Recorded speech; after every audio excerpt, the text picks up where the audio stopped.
तो उनमें 3 बच्चे थे, एक श्रेया यादव भी नाम लिखा हुआ था।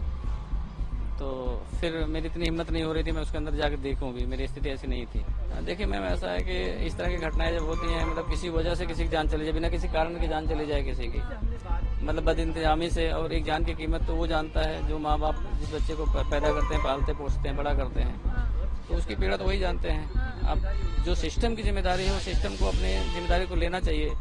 और प्राइमा फेसिया मेरी ये डिमांड है कम से कम कि जो कोचिंग के ओनर हैं उन पे गैर इरादतन हत्या का मुकदमा जरूर दर्ज हो।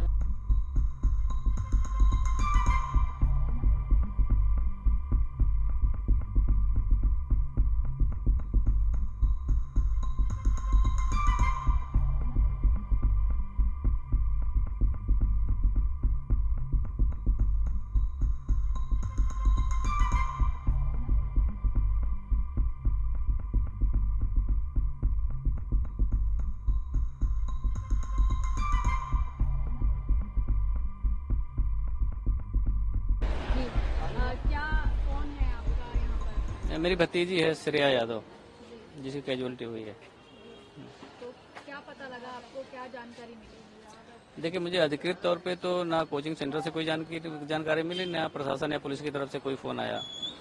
लेकिन मैं न्यूज़ देख करके खुद ही जा करके वहाँ पे अप्रोच किया।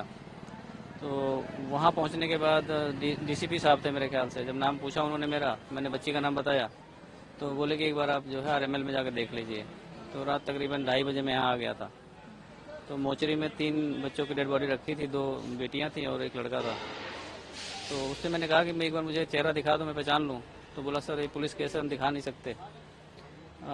फिर बोला एक पेपर है मेरे पास, आप उसको देखना चाहें देख लें। तो उनमें 3 बच्चे थे, एक श्रेया यादव भी नाम लिखा हुआ था। तो फिर मेरी इतनी हिम्मत नहीं हो रही थी मैं उसके अंदर जाकर देखूं भी, मेरी स्थिति ऐसी नहीं थी। फिर मैं बाहर आके गाड़ी में बैठ गया। फिर सुबह तकरीबन 6 बजे, 6:30 बजे के बाद दोबारा गया मैं। तो मैंने कहा भैया आप तो दिखा दो, रात में तो आप मना कर रहे थे, रात में नहीं दिखा सकते।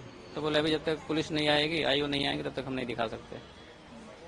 तो मैंने कहा चलो कोई बात नहीं, इतनी बात मेरी इनसे हुई। आपको जैसा आप टीवी देख रहे थे, क्या आपको जानकारी मिली जब आपने देखा? क्या था मतलब अराउंड हाँ, कितने बजे का समय था मैं जब न्यूज़ देखा तो तकरीबन 11:15 का समय था। मैं खाना वाना खा के उसके बाद बैठा, तो मैंने सोचा न्यूज़ देख लूँ। तो उसमें ये आ रहा था कि राव आईएएस स्टडी सर्कल के बेसमेंट में पानी भर गया है और रेस्क्यू ऑपरेशन चल रहा है और बहुत सारे बच्चे फंसे हो सकते हैं। करीब 20-22 बच्चे बाहर निकाले गए हैं। तो उसमें फिर कैजुअलिटी की एक आ गई खबर कि एक बच्ची की कैजुअलिटी हो गई। फिर मैं 5-7 मिनट बाद 2 बच्ची की कैजुअलिटी आ गई। तो चूंकि एडमिशन मैंने ही कराया था तो मुझे पता था कि उसी में है। फिर मैं मुझसे नहीं रहा गया, मैंने कहा कि अब मैं जाके देख के आता हूँ। फिर मैं रास्ते में जा करके कोचिंग वाले को फ़ोन करा और बिटिया का फ़ोन मिला तो उसका फ़ोन बंद आ रहा था। तो कोचिंग वाले को फ़ोन मिला, एक बंद आ रहा था, एक दूसरा नंबर मैंने मिला, दूसरा मिल गया डीपी सिंह कोई है। तो डीपी सिंह से मैंने पूछा, मैंने कहा कि क्या आपके कोचिंग में इस तरह कोई घटना हुई है? बोले हाँ हमारे कोचिंग है, रेस्क्यू ऑपरेशन चल रहा है। तो मैंने कहा मेरी बिटिया का एडमिशन हुआ है श्रेया यादव, क्या वो भी तो नहीं है इसमें?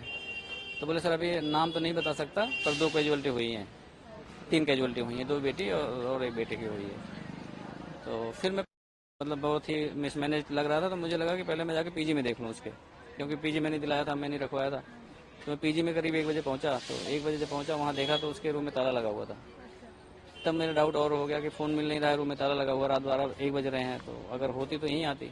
फिर मैं दोबारा वापस आया, वहाँ डीसीपी साहब से मैंने पूछा तो उन्होंने बताया कि आप एक बार आरएमएल के में जाके मोचरी में देख लीजिए। तो मैं करीब 2:30 बजे से यहाँ हूँ रात। जी कहाँ से हैं? कौन सा वाला? जी आप कहाँ से हैं? बच्ची की उम्र कितनी थी? मैं मूल रूप से अम्बेडकर नगर डिस्ट्रिक्ट है, पहले वो फैजाबाद अयोध्या था और अभी अम्बेडकर नगर है। और वो मेरी भतीजी है, श्रेया नाम है उसका, और मैं यहाँ गाजियाबाद में रहता हूँ खुद। तो कितने महीनों पहले कराया था आपने? और 4-5 महीने हो गए, मई जून में एडमिशन उसका कराया था मैंने। अभी क्या माता पिता को बता दिया है कौन कौन परिवार से आ रहे हैं?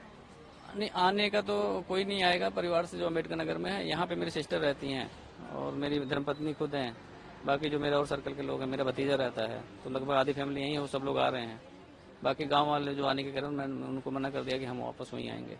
क्या कहेंगे, क्योंकि काफी उम्मीदों से आपने आईएएस बनने के लिए भेजा था और ये खबर सुनने को मिली, तो क्या कहेंगे? देखिए मैम, ऐसा है कि इस तरह की घटनाएं जब होती हैं, मतलब किसी वजह से किसी की जान चली जाए, बिना किसी कारण की जान चली जाए किसी की, मतलब बदइंतजामी से, और एक जान की कीमत तो वो जानता है जो माँ बाप जिस बच्चे को पैदा करते हैं, पालते पोसते हैं, बड़ा करते हैं, तो उसकी पीड़ा तो वही जानते हैं। अब जो सिस्टम की जिम्मेदारी है, वो सिस्टम को अपनी जिम्मेदारी को लेना चाहिए। और प्राइमा फेसिया मेरी ये डिमांड है कम से कम कि जो कोचिंग के ओनर हैं उन पे गैर इरादतन हत्या का मुकदमा जरूर दर्ज हो, ताकि जितने और कोचिंग सेंटर्स हैं, चाहे मानक से बनने हैं नहीं बनने हैं ये तो बात का विषय है, लेकिन कम से कम वो उनकी अपनी जवाबदेही ये हो जाए कि अगर मेरे से कोई लापरवाही होती है, मेरे सेंटर में कुछ ऐसा होता है, तो पहली जवाबदेही मेरी हो जाएगी। तो इसको रोका जा सकता है और रोकना चाहिए। ये देश का नुकसान है, कोई किसी एक का नुकसान नहीं है। जैसे आपने एडमिशन कराया था तो आपने देखा था कि जैसी व्यवस्था वहाँ पर है बेसमेंट में से कोई आता है, मान लो मैं यूपी से आ रहा हूँ या बिहार से आ रहा हूँ, तो वो कोई मानक नहीं चेक करता है।